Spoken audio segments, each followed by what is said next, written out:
0.2%. לא בערך ולא ליד. כולה 15 מיליון איש מתוך 8 מיליארד. זה כלום, על הנייר.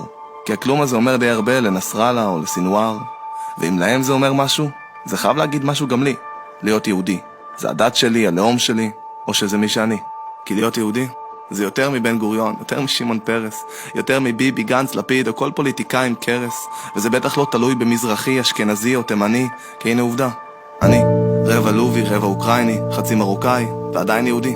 יהודי גרמני, יהודי אוסטרלי, יהודי אמריקאי, עדיין יהודי. יהודי בבארי, יהודי בקירת מלאכי, יהודי בירושלים, עדיין יהודי. זאת שמעלה תמונות בביקיני כל השבוע, אבל במוצא סטורי של הפרשת חלה. זה שיש לו על כל היד קעקוע, אבל גם תפילין בשביל הרגשה טובה. זה שרואה יהודי שהוא לא פגש מעולם, ומחבק אותו כאילו הוא מכיר אותו. זה שלא זוכר את התפילות בכיפור, אבל כשהחזן שר חתנו לפניך, הוא ישיר איתו. ואז ישים לבן שלו צ'פחה שיצטרף אליו גם. זה שכל היום לומד בישיבה, מדבר עם ריבונו של עולם. זאת ששמה שביס, זאת שלא שמה על איש, זה שיגיד שהוא אתאיסט ומבחינתו אין אלוהים. אבל כשהבן שלו ייכנס לעזה, הוא עדיין נשחיל לו בתיק איזה ספר תהילים. זה שמתלהב שאנחנו כולה 0.2% ועדיין זכינו במלא פרסי נובל. למרות שהוא כבר חצי שנה לא עובד.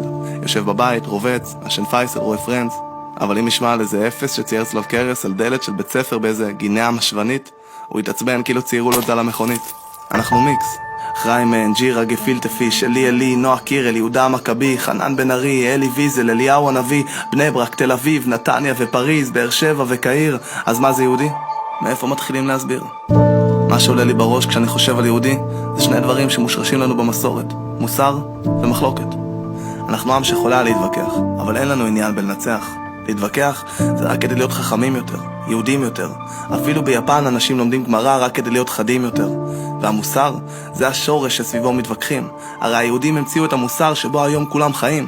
דין שבין אדם לחברו, זכויות מול חובות, ערך החיים, יחס בין חולים לרופאים. היהודים המציאו את האתיקה. הרבה לפני אריסטו, ניטשה והרבה לפני אמריקה. המוסר לא בא מז'נבה, מרומא או מיוון, הוא בא מהרמב"ם, משלמה המלך, הוא בא מכאן. אבל לאחרונה, המחלוקות הפכו ריבים והריבים הפכו שנאה. הפחד מתחזק כשהאמונה מתערערת לנו. עשינו ברית עם אלוהים, אבל אנחנו לא מקיימים את החלק שלנו. זה שזוכר שיש בין כולנו חיבור של אלפי שנים, יש בינינו קשר.